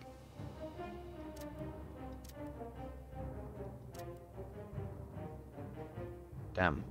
Oh, there's a tick there. Right. You can see how many you have to spend in the upper right corner. The large amount, number of hexagons in the centre show how many points you have to spend. Each branch has a total of 40 points worth of research. It will not be possible to research every node within the campaign, so you won't get enough research. Each node has a research point cost in the upper right corner of the icon. Initially only the 6 nodes around the centre will be available, but as you research, let's see, as you purchase one, the one's linked. Yep, we've all seen these trees before. Let's go. Spend 3 points on the death from below in the trench branch. Unlocks the ability to perform an undermining attack in field commander abilities. Set up and detonate a massive explosion that destroys nearby nearly anything in the area, including most trenches. The target is placed in pre-battle and detonated during battle. Okay, you can do some nasty stuff here. Gas shells, wired, so yeah, wired blades. Unlocks razor wire for purchase. Evil. Here we go. We're going in. We're going over the top, lads. Prepare for an attack. Select this. Multiple direction attacks. While trying to capture, when trying to capturing enemy regions. Yeah, that's bad grammar on their part. Try to attack the region from multiple fronts on the same turn. This can result in multiple star reduction and add multiple levels of battle fatigue to the target region. Remember that each of your regions will also suffer a level of battle fatigue that the enemy can then exploit. Select Cezanne. To attack an enemy region, select the region you wish to attack from. Then right-click the target enemy region.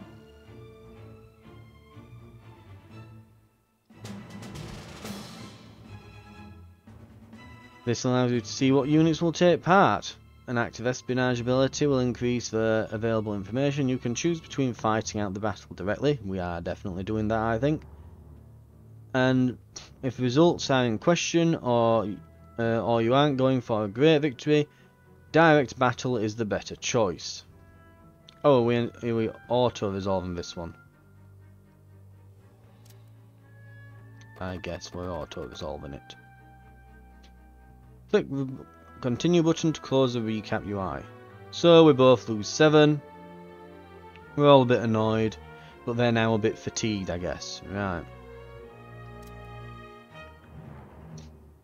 Select Cezanne. Each time a region takes part in battle, it gains a level of battle fatigue, which reduces the max morale for all infantry in the region. By attacking the same region from multiple directions, you can stack multiple levels of fatigue, making it easier to gain victory. Remember, however, that the enemy can use this tactic against you, since all of your regions that are attacked are also going to be fatigued. So Montmorel here would be good at attacking, I assume. Open the purchase menu. Fielding units, building trenches and defences, and using artillery and other abilities can rapidly drain supply. You can use the purchase menu to buy supply with gold reserves. 200 national supply can be bought with 500. Right.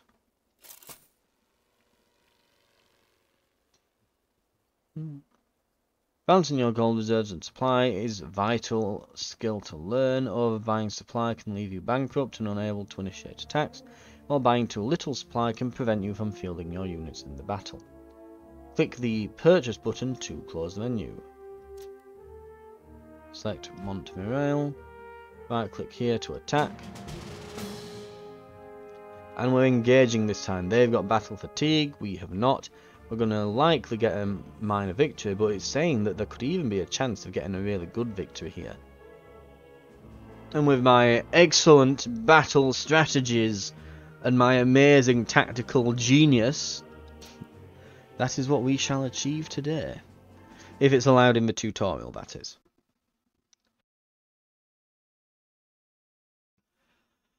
Château-Saint-Marin. Marne is known as the birthplace of Pope Urban II. A statue of the Pope was built in the area in 1879. Okay, and we're in June 1918.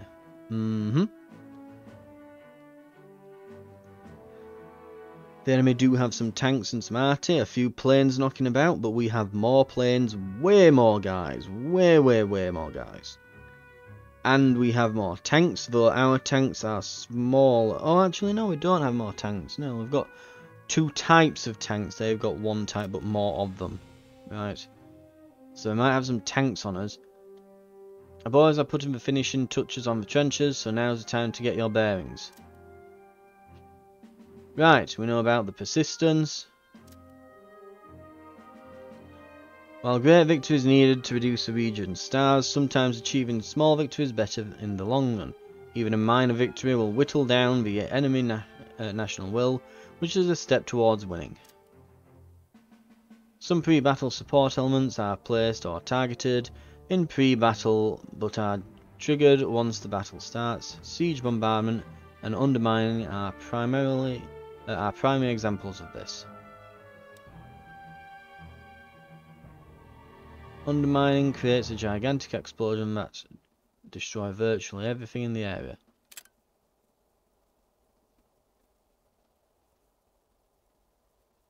Okay. You can target anywhere on the enemy side of the map. You cannot target the explosion near control points or command trenches. So it could be there. Or there. Or even there.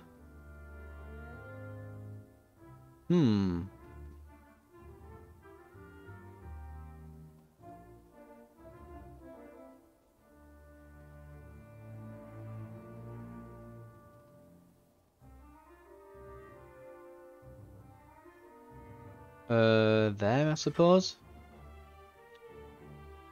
They remain dormant until the battle begins. At that time you can detonate them whenever you want using the button in the Siege Artillery tab.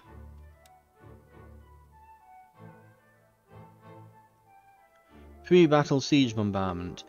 Fires siege artillery rounds at the entire enemy line from off-map. Bombardments are purchased in days. You are limited to 2 days for every siege artillery battery you have in the region. Press the plus button to add 1 day. Oop. Heh. Siege bombardments occur during the transition phase between pre-battle and battle. Bombardment damage can destroy most objects on the battlefield. Bombardment also adds negative morale modifier to all enemy infantry. The penalty is cumulative per day of bombardment. Remember that the infantry companies must be placed into trenches pre-battle. Click the support structures tab. Building balloons to scout the enemy and artillery batteries to support their approach. Yep.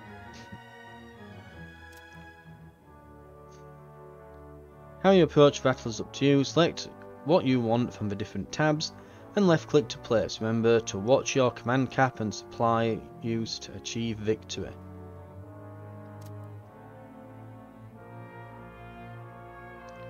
Okay. We are going to take Y. If we are successful, we will attempt to take X. This is not going to look like this. This is going to be shelled to hell, and they will build trenches all over the place. That's what's going to happen here. Right. So, what will we do then?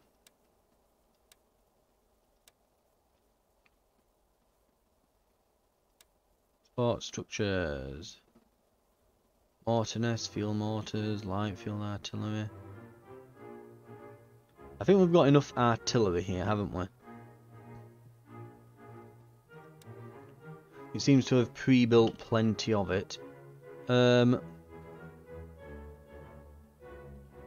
think our trenches are fine.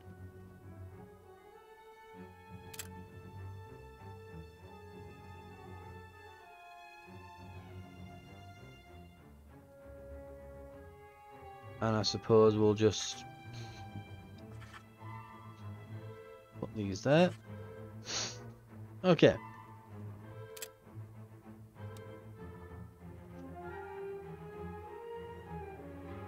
So, pushing up to here.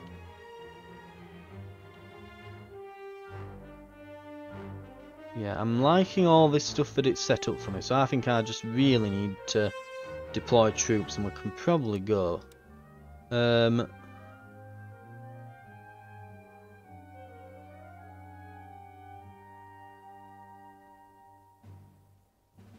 Right. rapport. Au rapport. Is that a blockhouse trench? It is. Au rapport. Au rapport. Au rapport. Renfort au rapport. There we are. Load of trench storming infantry, and I will actually put another blockhouse here with another comm trench, and we'll fill this with our lame troopers. Au rapport. Renfort au rapport. Renfort prêt. And these are all going to rush forwards and take objective Y.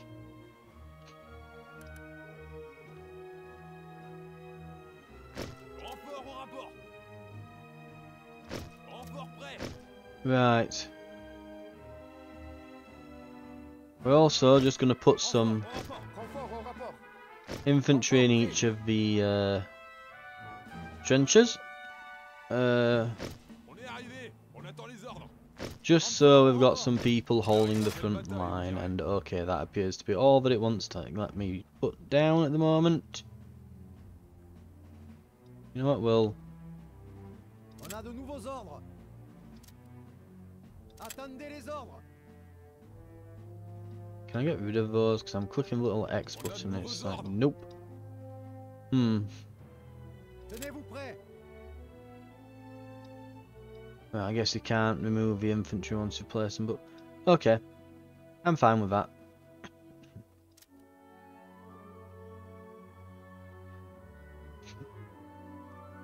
Further, a defensive policy involves the loss of the initiative, with all the consequent disadvantages to the defender.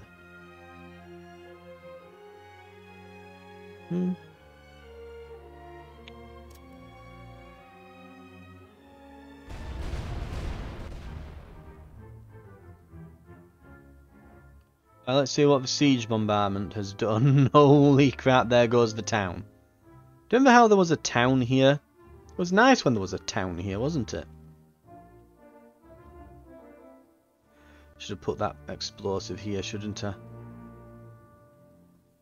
I was considering it, but I was like, oh, but they're going to put their trenches around Y, and if this is nowhere near Y, it's over here somewhere, well, I mean, it's in all these all these houses, and they'll just, you know, I mean, I'd like the houses to be there so I can move through, and then we started going and buying siege artillery, and it's like, oh, yeah, that would have been smart.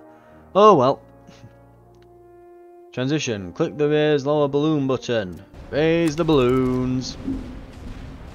Trenches offer a distinct advantage, especially when supported by weapon emplacements, barbed wire and artillery. It is generally advisable to approach a position with twice the number of companies as the enemy has in that position.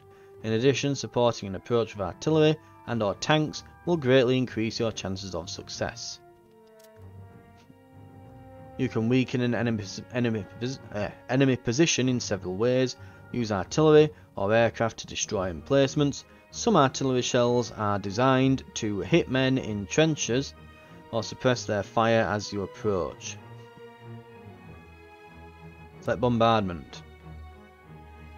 Targeted siege artillery strikes are available as long as you have siege artillery in the region. They work similar to artillery barges in that you click on the button and place them down. Unlike normal artillery strikes, the short delay is much longer and easily avoided, and so should be used on stationary targets.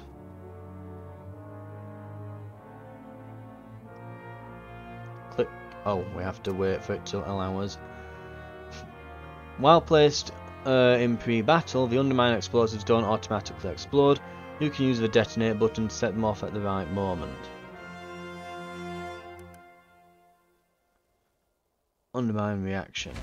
Oh, damn. Well, we got a balloon from it. Well, that's some fireworks to start us off. Okay.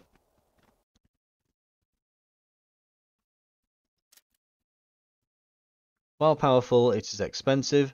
Can't destroy everything, and you can't be sure of what the enemy has in the area during pre-battle. Click the air support.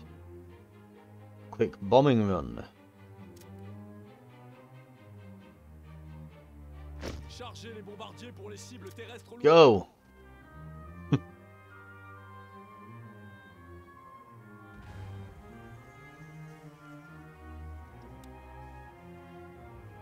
Ready, siege barrage. Let's see if we can blow up some of this barbed wire, eh? We'll put it about there. Target set. Barbed wire, trenches, smash it all to bits. Might even get some of their artillery emplacements.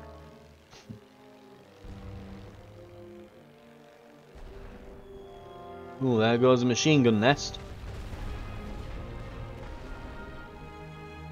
There goes the rest of the town. And that has one hell of a cooldown. Okay, I see, I see.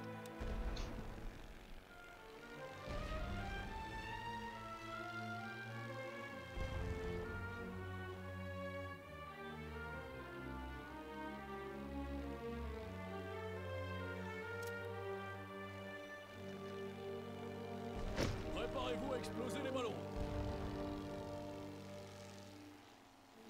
Well, it looks like I've got 6 air support. So we're going to try a balloon busting mission over here.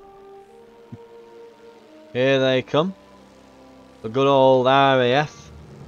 That is... No, no, those are French. There.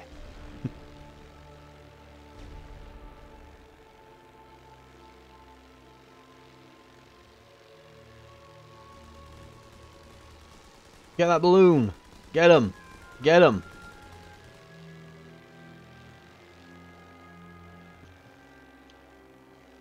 That guy's got to be sweating at this point. Right. We don't want to lose the daylight. Meanwhile, Préparez les bombardiers. Chargez les munitions contre les armes fixes. the enemy don't seem to be doing any counter attacks with their air, so sod it. Send everything out. Chargez les munitions. Blast them all. Chargez les bombardiers pour les cibles terrestres lourdes. Artillery. Vous à recevoir les ordres de tir. Préparez-vous pour le barrage. On a nos cibles. Chargez l'artillerie. Oh, we can even do rolling barrage. Feu. Établissez les positions. Rechargez pour un barrage de zone. Isolez cette position. They are not going to be happy chappies after this, are they? Vérifiez les coordonnées pour le barrage. Commencez le barrage. Préparez-vous, soldats. Établissez le barrage. Tirez avec toute l'artillerie. Préparez-vous à recevoir les ordres de tir. Ordre de tir de barrage donné.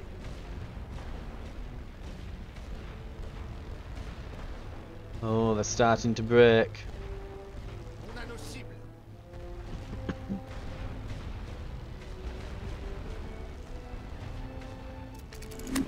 Oh, not... I didn't mean to press that. I meant to press on troop deployment. Ah!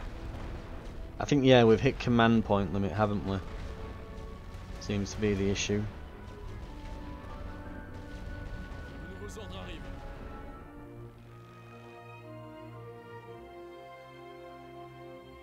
Oh, that one's just gone. That trench is just gone. Okay. Chargez l'artillerie.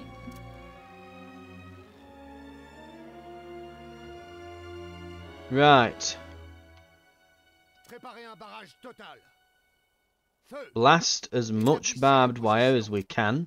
Préparez-vous pour le barrage. Get it off my map. Équipe. All this barbed wire has to go. Pour un barrage de zone. It also creates some nice craters to act as cover for our troops. Artillerie.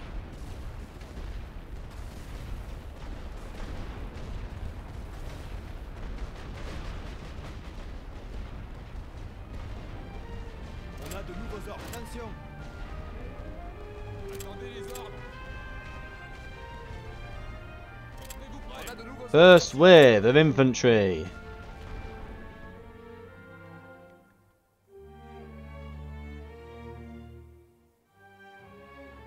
Right. En marche. Charge! Skirmish formation.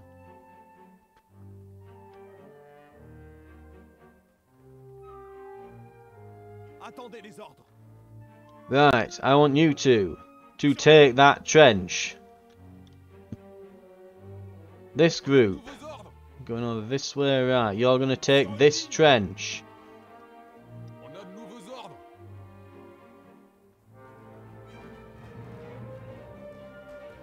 En position de tir. You also take these trenches. Take these trenches. Go, go, go. Oh, it's not looking good. We are taking some heavy casualties on this side in particular. Yep. I think this side is going to falter. This side we're looking pretty good actually.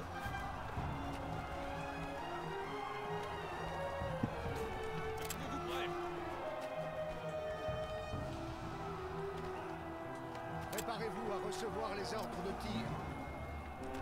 Établissez le barrage. On a nos cibles. Chargez l'artillerie. Préparez un barrage total. Établissez les positions. Right, they're all Pilonnez cette position. getting into that central area now. We can kind of start hitting them really hard at this point. Commencez le barrage. You chose the wrong time to leave that trench, buddy. You chose the wrong time. Préparez-vous à recevoir les ordres de tir. Tir de barrage sur cette position. Light artillery, we can bombard these positions, please. On a nos cibles. Attention.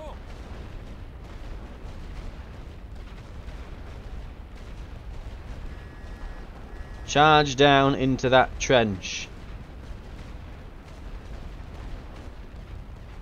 Get 'em! Bombardment will be stopping. There we are. Bash their heads in. Right. Attendez les ordres.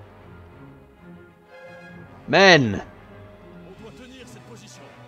Prenez la... take their trenches. Charge! For le France, etc. Go France, I guess. Woo. De nouveaux ordres arrivent. Weird saying that as an Englishman, but yeah, sure. We might even be able to take this before the end of the game. We're halfway through his timer. Let's end with some fireworks, eh?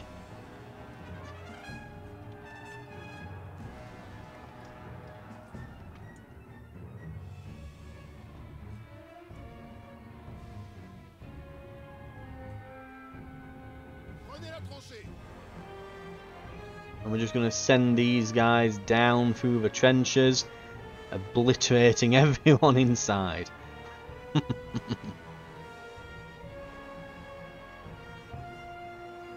You will not be able to capture if you enemy infantry in the area still. Oh, I'm aware. Attention. Préparez la ligne. Get 'em! Préparez-vous à recevoir les ordres. En position. Right, you guys stay in the back. You guys move up to there. Position. Attendez les ordres.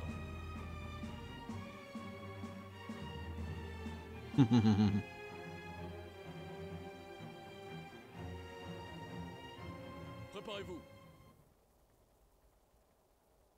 Now it's not capping. Now here's the interesting part now. This is not capping. That means there's enemies in the area. We can see the entire area. There are these two blockhouses, aren't there? I think we know what's in there. I think we know where they are. Try to use the trench network to get there, lads. I don't know what these are doing, but don't do what they're doing, guys.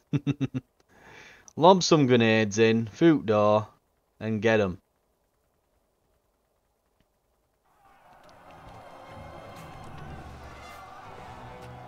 Préparez-vous à recevoir les ordres. Germans request to surrender. All points swap to my ownership. You're damn right they do.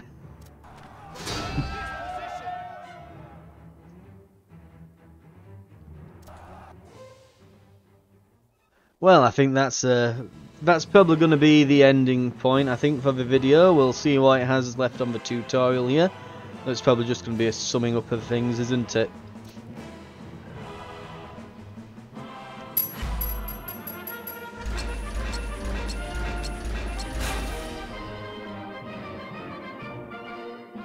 Granted to those that preserve the lives of their men. Hooray!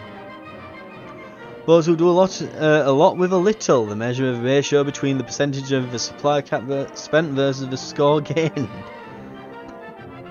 Total victory medal. Efficiency medal. Life medal. Oh wait, oh that's to them. Efficiency and life medal. Victory, efficiency, life, and command. That overwhelm the enemy against all odds. The greater the difference between the player and the enemy, the higher the bonus. Nice.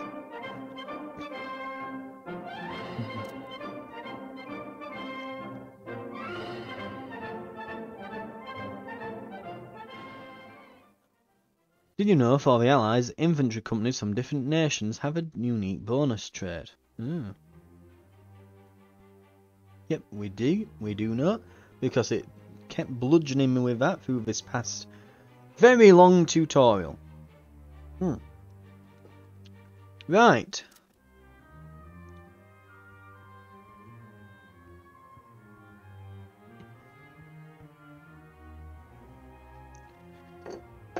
Okay, so let's have a look. Great victory. Very nice, very, very nice. We have plus 10, they've got minus 20. We don't need much replenishment actually. Spent a decent bit of supply though, but the costs of battle. When you take control of a new region, part of your forces from the attacking region are automatically moved to keep it defended, and the star level is returned to 1. All enemy forces retreat to a nearby friendly region, except for siege artillery. Any siege artillery caught in the captured region are destroyed and must be replaced from the purchase menu. Right, select here.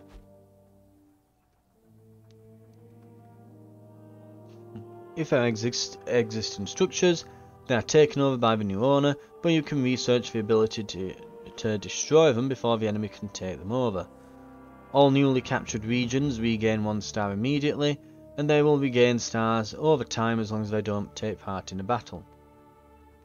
The newly captured region still gains battle fatigue until the new owner's next turn.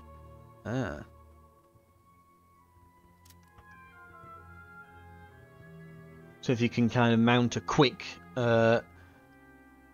counter-attack, you can quickly get it, nip in before the stars regenerate and they really start messing with you. Okay. If you still have questions about topic or need a refresher, you can view it in the encyclopedia. Open the encyclopedia button. Back. Continuing the war. Rare. Now you've completed the tutorial, you are ready for new challenges. Try out the full campaign and see how well you do on the Western Front, or fight a historical battle to relive the famous battles of World War I. In the end, I still don't know exactly the reasons why the Great War started, or what it was intended to accomplish, but I do know what the results were. 4 empires that crumbled into history, and a bunch of changed borders. Those changes couldn't wipe away the hard feelings that simmered after the war ended. I decided to continue my military career and eventually earned the rank of captain. Perhaps not the smartest move, as those hard feelings boiled over into another world war only a little over 20 years later.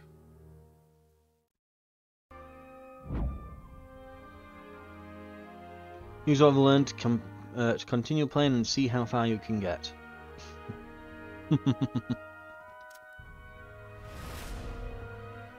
This late in the war, national will decline each turn. You can play until one side reaches 0.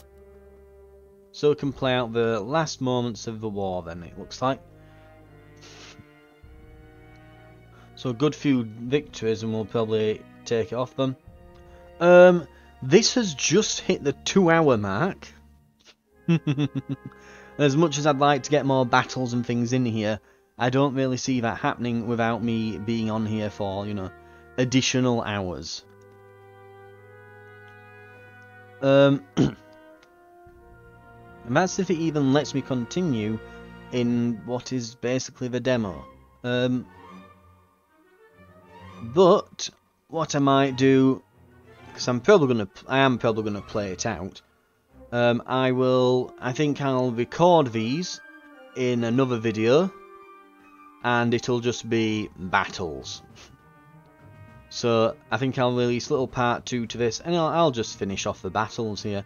It looks like we can probably crush their will in about 9 or 10 games here. So it'll be a little longer, but we can probably get this done. So thank you very much for watching. If you're up for that, I'll be releasing a follow-up part to this where it'll just be tutorial over, again assuming that the demo allows me to do that. If it just, you know, if I try to play another game and it goes end of demo, then there won't be a second part. If you can't find it, that's what's happened. But I will see you in the follow-up video, I guess, to see what the hell goes off here then. Right. Thank you very much for watching. More coming up from the Steam Next Fest. This has been the Great War Western Front. I was going to say the World War Western Front then, but no, it's the Great War Western Front. Available as a demo, out soonish. You can wishlist it on their Steam page. And it looks, again, it's from a developer that know their stuff. Moreover, bit of pedigree to them and that, and honestly, this looks great. Yeah, it reminds me a lot of a few old Flash games I used to play when I'd finished my IT lessons at school. I think it was literally called like 1914 something. Year war started, World War One. It was just literally warfare, and then the date, and then there were warfare, and then it was 1942 and whatever, and it reminds me a bit of them. Right, but you know, it's 3D and way more thought out and polished up and that. Thank you very much for watching though. Like I say, more in the next fest to come. If it piques your interest, you can find it on the Steam store. It's I think it's like a 10 GB download for the demo, and I'll see you in future episodes.